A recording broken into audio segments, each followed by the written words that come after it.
Friends, তোমরা কেমন আছো? আশা করি সবাই ভালো আছো।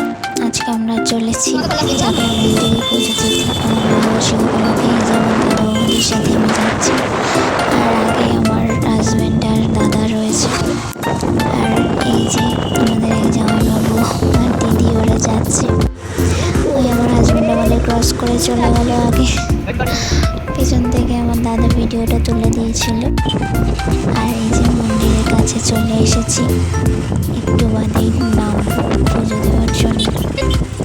তো আমরা এবার এসে গেছি।